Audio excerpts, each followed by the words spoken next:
人从哪里来，要到哪里去。很多人终其一生都不得其解，而一位教授在濒死体验中，不仅亲身经历了彼岸世界，甚至见到了创世主。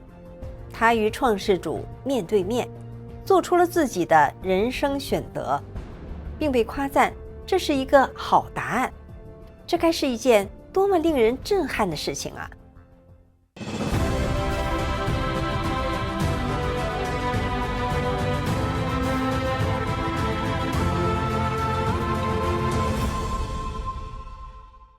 唐纳雷巴多在纽约西部一个普通家庭中长大，是7个兄弟姐妹中的一个。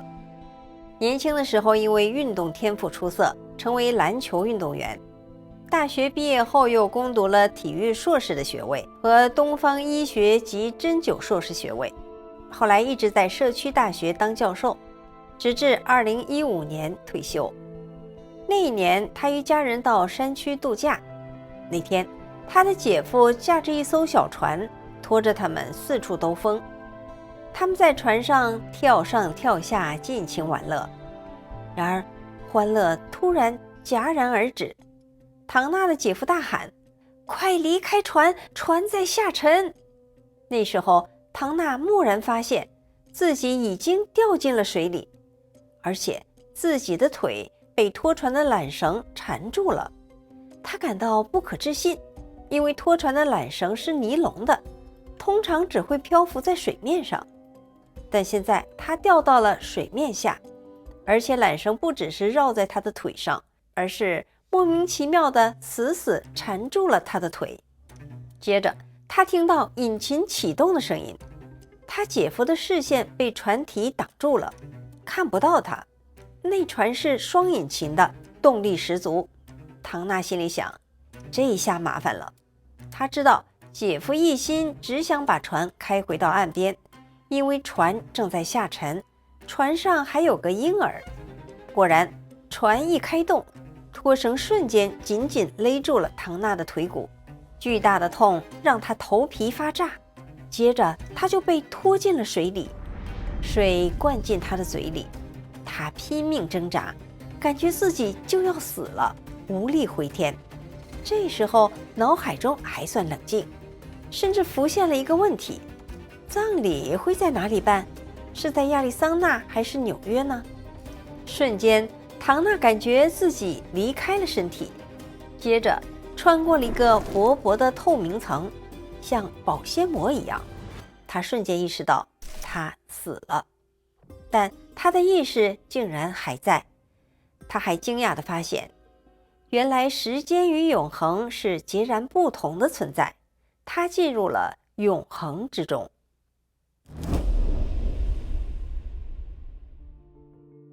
唐纳描述道，在那一刻，他灵魂的身体开始震动，仿佛每一个细胞都洋溢着喜悦，像是在笑着。他甚至能听到细胞在欢呼：“他来啦，他来啦！”一瞬间，他疑惑，谁来了？但当他缓缓抬头时，仿佛感觉到某种力量在靠近，瞬间明白，那就是宇宙的创造者。因此他的细胞充满兴奋。他说，我完全理解了他们的激动之情，心中充满敬畏。就这样，他与创世主面对面了。当唐纳面对创世主，才发现他并没有具体的容貌、性别或任何形态。他说，创造者的存在就如同极光般色彩绚烂，流动着一股电流般的能量。唐纳体验到了前所未有的心灵感应，信息瞬间传递到了他的脑海，并在脑海中慢慢展开。他惊叹于这种神奇的交流方式，甚至每当他有一个想法，创世主也同时产生了同样的想法。这时候他心中浮现出一个疑问：你真的是宇宙的创造者吗？回应就随之传来：我是宇宙的创造者。唐纳心想，天啊，你知道一切。瞬间他听到肯定的回应：我知道一切。这时候唐娜感到，所有的一切都美妙的难以形容。就在这场对话中，唐娜深知自己正在与宇宙的创造者面对面。她开始明白永恒到底意味着什么，真正的多维世界是什么样的。她忍不住回头看向地球，心里想着，希望他们能接受我已经溺水死亡的事实。当她正在回望时，她听到创世主告诉她，不用担心。她再一次感叹，您真的知道一切？创世主回应，我甚至知道新西兰沙滩上的沙粒数量。唐娜有点惊讶地想，为什么会选择这个例子呢？下一刻，她就被带到了新西兰沙滩，视线接近一粒沙子，立刻感知到这个沙滩上的每一粒沙的数量。然后她又被拉回到神的面前，满怀敬畏。创世主又说，我也知道你头上的每一根头发的数量。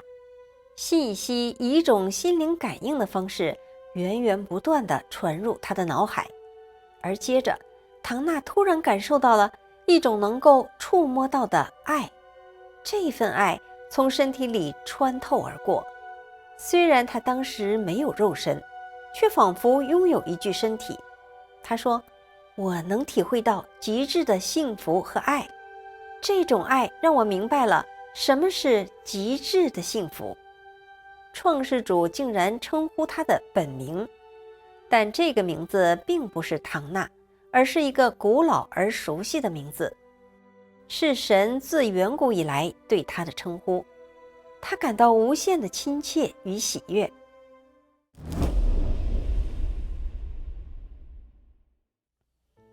接下来，唐娜在宇宙中不断地穿梭，获得各种知识，学习万物的运作法则，觉得一切都奇妙无比。最终，她似乎停了下来。她听到创世主说，你想在这里做些什么呢？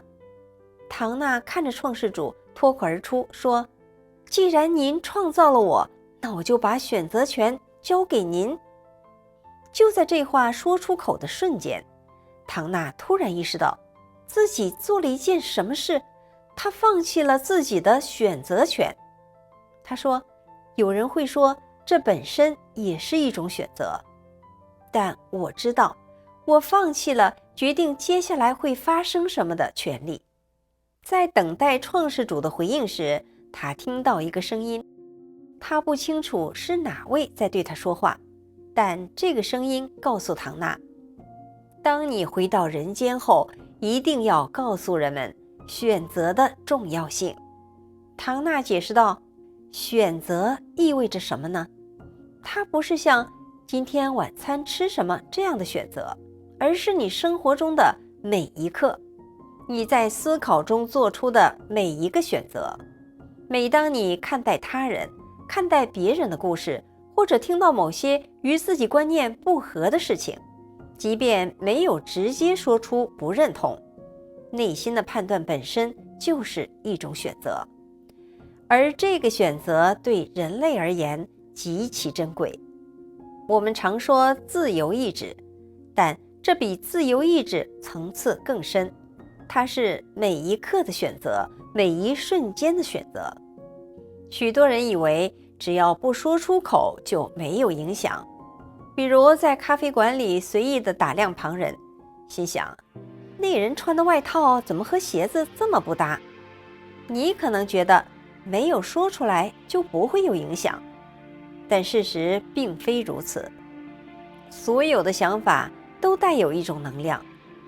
就在那一刻，唐娜感到一阵不稳，仿佛身体开始脱离这个空间，慢慢地向地球坠落。就在坠落的过程中，她清晰地听到一句话，好答案。随后她感觉自己迅速回到了身体中，猛然惊醒，意识到肺部充满了水。第一个反应是，这究竟发生了什么？原来当时他的姐夫正在开船，突然感到有人轻拍他的肩膀，但转头一看，周围没有任何人。正是这种感觉让他停下了船。他看到船的行驶有些异样，而唐娜就悬挂在后面。当唐娜在水下醒过来的时候，心里想着我还活着，于是开始拼命向水面游去。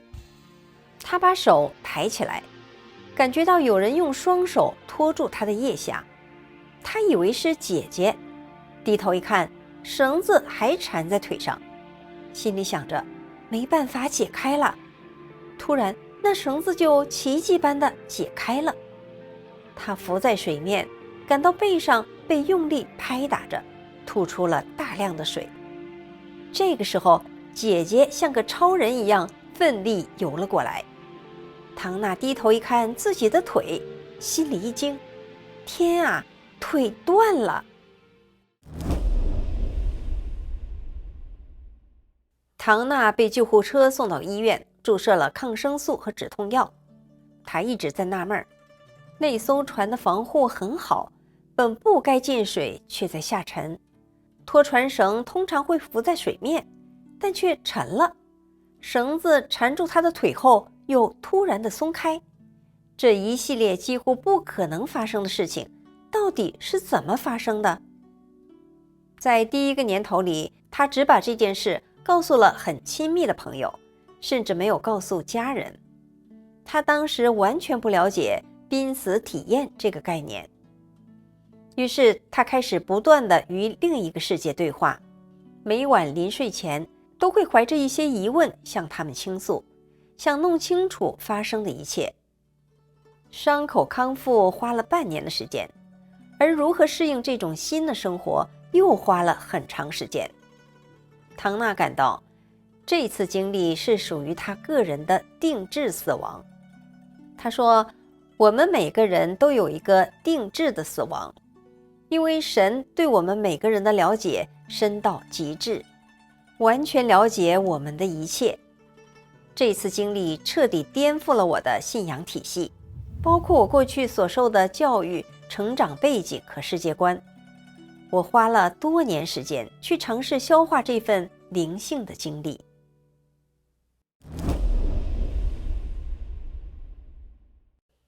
那次濒死体验彻底改变了唐娜的人生，她开始从一个全新的角度去看待每一个瞬间。她描述道，在那个世界，爱的力量纯粹而无比深邃，无论是对配偶、孩子的爱，甚至在孩子出生时那种极致的幸福，虽然这些已经令人心醉，但那边的爱要强烈100倍。唐娜深感这是一种无法用语言描述的爱，唯有亲历者才能真正的体会。她坦言，如果有人怀疑这只是头脑的幻想，我希望他们明白，我对世间的爱有过深刻的体会，但在那边的每一分每一秒里，自己的每一个细胞都被一种纯粹的幸福、安全感和爱所包围，让人不舍得离开。他提到，很多经历濒死体验的人，在被赋予选择时，往往不愿意返回，因为在地球上的生活确实艰难，这是一个工作中的星球。唐娜认为，人生中的挑战迫使人们寻找信仰，帮助他们理解并接纳这个世界，无论称它为学校、医院或是工作星球。这个世界终究不是天堂，而是需要内心努力与修炼的地方。他相信，人最终能带到那边的是我们自己的内心、本质和爱，是我们在这里通过内心努力和修炼获得的东西。唐娜建议人们把握当下的每一刻。他说，大多数人心中都是8轨道思维，在脑中同时翻转着8件事：买菜清单、解决问题、完成任务、做出决定等等，难以真正的活在当下。所以他认为意识的觉察至关重要。他说，我会问我的学生，你现在的信仰体系是什么？你的人生目标是什么？接下来便是寻找，去探求你所认为的真理。他强调真理的定义因人而异，无论是天主教、基督教、犹太教、印度教还是其他信仰，重要的是它是否真正使你提升。唐纳总结道，人生是一段学习、生活和工作的旅程。他提醒大家不要被过多的事情所困扰。他引用了他常对学生说的一句话，你是一个人类存在，而不是一台人类运转机器。所以深呼吸，走好这段旅程。好，今天的分享就到这里了，感谢您收看《文史大观园》，我是雪莉，我们下次节目再见。